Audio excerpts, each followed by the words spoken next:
Assalamualaikum warahmatullahi wabarakatuh.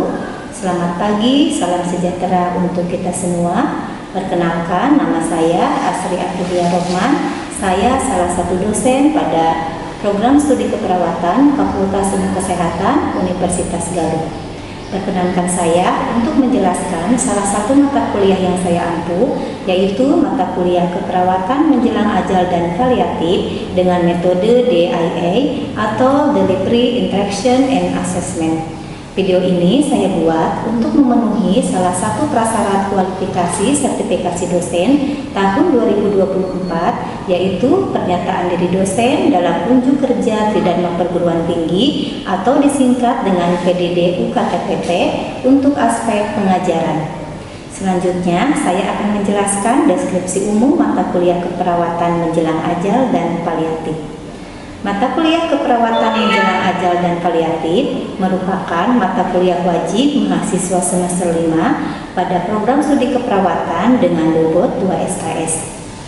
Deskripsi mata kuliah ini mempelajari tentang perspektif keperawatan dan konsep perawatan paliatif, etik, kebijakan, teknik menyampaikan berita buruk, komunikator, kebutuhan psikologis pasien dan paliatif, manajemen nyeri, berbagai macam terapi komplementer, dan tinjauan agama dan budaya tentang penyakit kronik.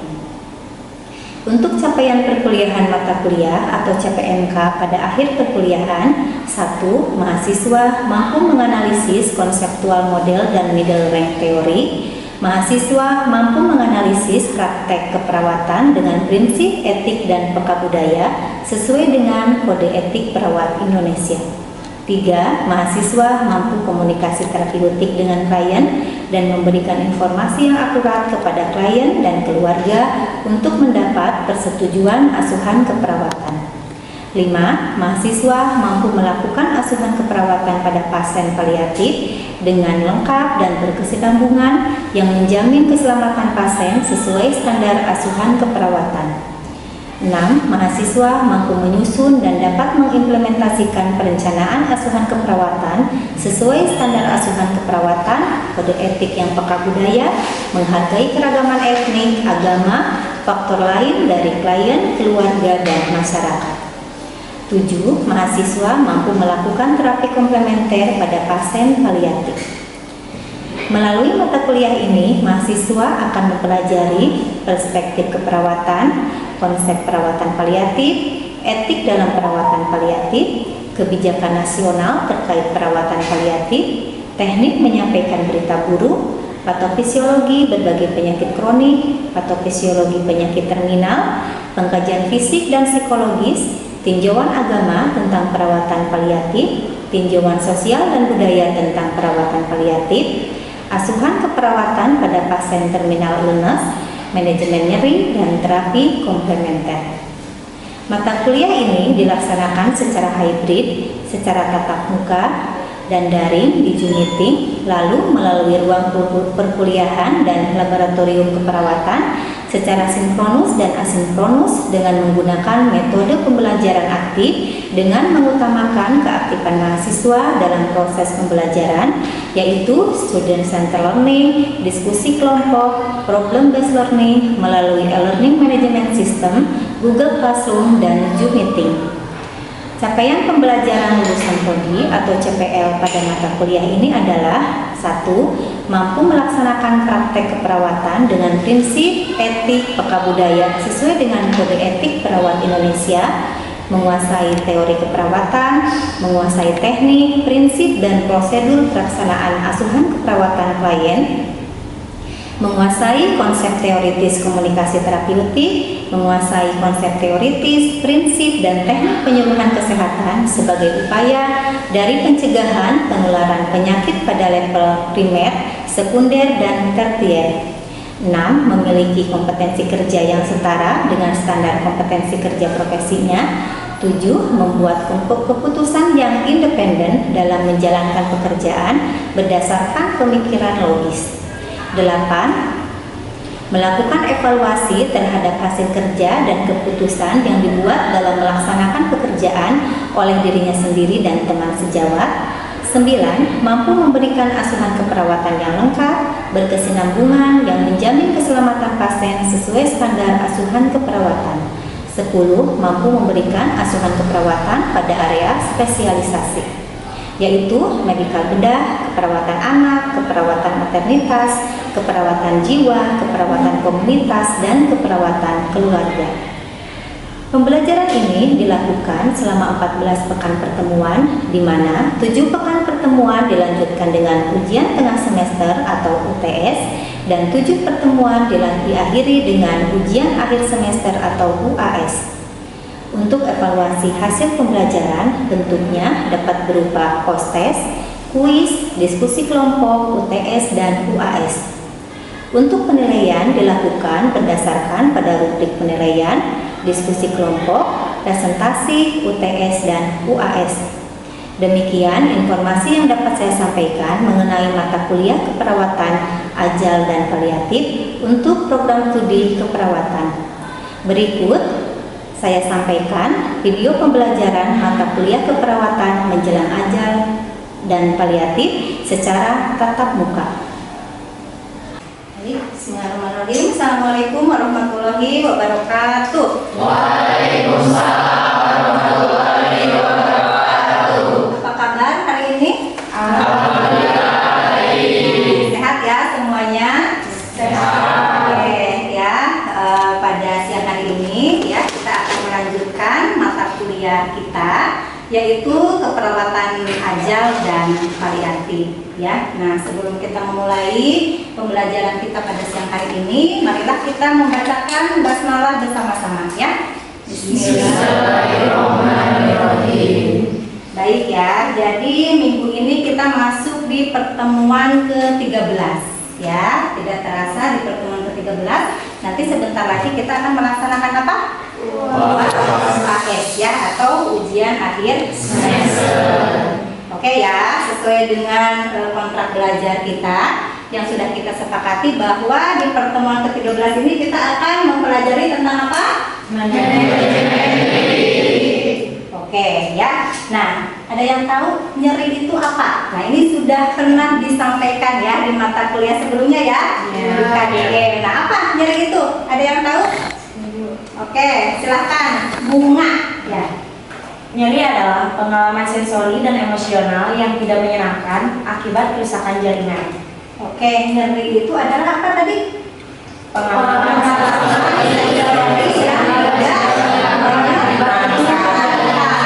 ya, jadi nyeri itu tentu sangat tidak nyaman pada pasien.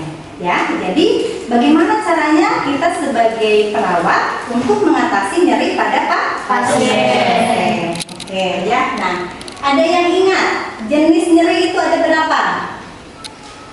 Ada 2. Ada 2. Oke, Dinda, ada 2.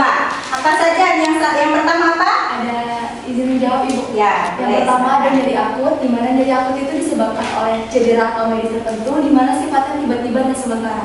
Oke, jadi nyeri kronis itu, nyeri akut itu apa? Nyeri yang dirasakan secara tiba-tiba. Ya, nah kalau nyeri kronis apa? Izin menjawab. Ya, boleh, silakan. Nyeri kronis adalah nyeri yang berlangsung lama, biasanya lebih dari 3 sampai 6 bulan. Oke, nyeri yang berlangsung lama ya, biasanya 3 sampai 6 bulan. Berarti beda ya antara nyeri akut dengan nyeri kronis. Jadi tadi nyeri akut itu apa? Nyeri yang dirasakan secara tiba-tiba ya. Kalau nyeri kronis, nyeri yang berlangsung selama 3 sampai 6 ya, biasanya 3 sampai dengan 6 bulan. Nah, pada pasien dengan paliatif biasanya nyerinya itu sifatnya adalah nyeri kronis ya, karena nyerinya itu sudah berlangsung lama ya. Oke, nah bagaimana caranya kita melakukan pengkajian nyeri? Melakukan pengkajian nyeri itu bisa dengan 5 cara ya. Yang pertama adalah P ya, biasa kita kenal dengan istilah P, Q, R, S, T ya. P itu apa? Provokasi atau paliasi. Artinya apa? Apa yang memicu atau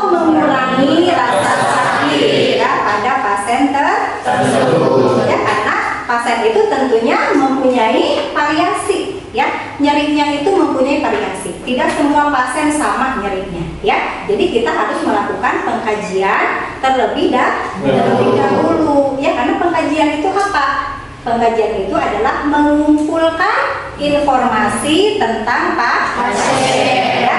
Di antaranya adalah tentang nyerinya, gitu ya, dengan cara tadi PQRST, ya, yaitu provokasi, ya, atau apa sih yang memicu pasien ini nyeri, ya. Misalkan dia nyeri kalau dia tidak minum obat, ya, berarti dia penyebabnya kalau dia terlambat minum obat, ya, dia akan merasakan gejala nyeri. Atau misalkan dia kecapean, ya, habis beraktivitas, gitu ya, dia juga bisa menyebabkan nyeri, ya. Kemudian yang kedua itu adalah Q, ya, yaitu kualitas, ya. Jadi kualitas itu adalah sifat atau kualitas, ya, karena tadi rasa nyeri itu beda-beda pada pasien itu, ya. Kualitasnya beda-beda. Ada yang nyerinya hebat, ya. Ada yang nyerinya apa lagi? Sedang, ya. Ada yang nyerinya ringan, ya. Itu adalah kualitas, ya. Jadi setiap pasien itu tentunya mempunyai kualitas yang berbeda-beda, ya, pada nyerinya itu, ya. Nah, kemudian yang ketiga adalah R, ya.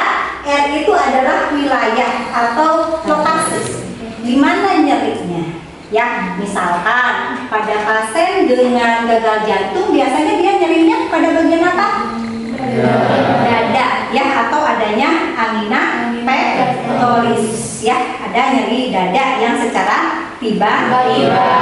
Misalkan dia pasiennya seamamai, ya, itu biasanya dia nyerinya di daerah payudara atau di daerah mamai, gitu ya. Jadi setiap pasien itu lokasi nyerinya berbeda-beda, gitu ya, tergantung tadi, ya, dari diagnosa penyakitnya, gitu ya. Nah, kemudian yang keempat adalah S, ya. S itu apa? Keparahan, ya. Jadi keparahan itu adalah intensitas nyerinya.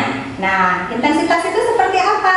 Apakah nyerinya sering, ya? Apakah nyerinya kadang-kadang, gitu ya? Apakah nyerinya misalkan dalam satu hari itu bisa 2 kali, 3 kali, atau setiap saat, gitu ya? Atau apakah dia nyerinya itu hanya pada saat ada faktor pencetus saja, ya? Jadi berbeda-beda, ya. Setiap pasien itu berbeda-beda, ya. Nah, kemudian yang kelima itu adalah T. T itu adalah time, ya, atau waktu. Nah, waktu ini kapan rasa sakit itu terjadi, ya, dan berapa lama berlangsungnya, ya. Misalkan tadi, ya, pada pasien jantung dia mengalami nyerinya ketika dia habis melakukan aktivitas.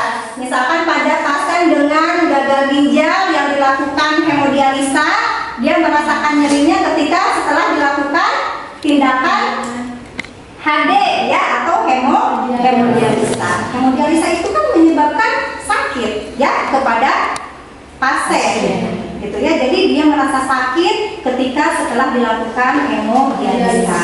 Atau misalkan pada pasien CA, ya, kanker, dia merasakan sakit ketika sudah dilakukan tindakan radioterapi, misalkan, ya, habis disinar tuh, ya, pasiennya, gitu ya. Kemudian dia mengalami rasa sakit, ya, di seluruh badannya, ya. Itu tadi jangan lupa, ya, dalam melakukan pengkajian nyeri itu, ya, ada 5 prinsip yang harus kita perhatikan. Apa saja?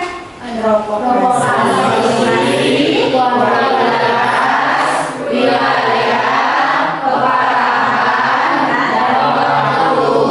Itu, ya. Jadi untuk nyeri itu yang 5 komponen ini jangan lupa, ya, harus kita kaji kepada pasien. Ya. Oke, berikutnya adalah intervensi. Nah, intervensi itu adalah apa? Rencana tindakan, ya. Intervensi untuk nyeri, ada yang tahu ada berapa? Ya, boleh, silakan. Ada 2, Ya. secara farmakologi dan non-farmakologi. Oke, secara farmakologi dan secara non farmakologi. Kalau farmakologi itu artinya kita memberikan apa? Obat. Ya, jadi ada jenis obat-obat tertentu yang kita berikan kepada pasien supaya pasiennya ini mengalami penurunan rasa nyeri. Ya, di antaranya satu adalah analgetik. Ya, nah kalian sudah belajar farmakologi ya. Analgetik itu untuk apa? Menghilangkan rasa nyeri atau anti nyeri ya. Anti nyeri ya, analgetik. Yang kedua adalah anti inflamasi ya. Anti inflamasi untuk apa? Mengurangi ya, dan juga mengurangi rasa nyeri ya. Kemudian yang ketiga ada anestesi lokal ya. Nah, ini anestesi lokal ini ya, ini khusus dilakukan pada pasien-pasien yang akan dilakukan tindakan. Ya, misal pasiennya ini akan dilakukan tindakan operasi ya. Nah, untuk mengurangi rasa nyerinya tentunya harus dilakukan anestesi. Ya, bisa anestesi lokal maupun anestesi total. Ya, kalau anestesi lokal itu hanya pada area tertentu ya. Tapi kalau anestesi lokal itu biasanya pada operasi besar ya. Jadi pasiennya dibuat untuk tidak sadar ya, jadi dia tidak merasakan ya tindakan dari yang dilakukan oleh dokter maupun oleh perawat ya. Nah, kemudian yang keempat adalah opioid ya. Jadi opioid ini juga sejenis analgetik tetapi dosis tinggi ya. Dosis tinggi ya, ini juga bisa menekan respon nyeri di otak.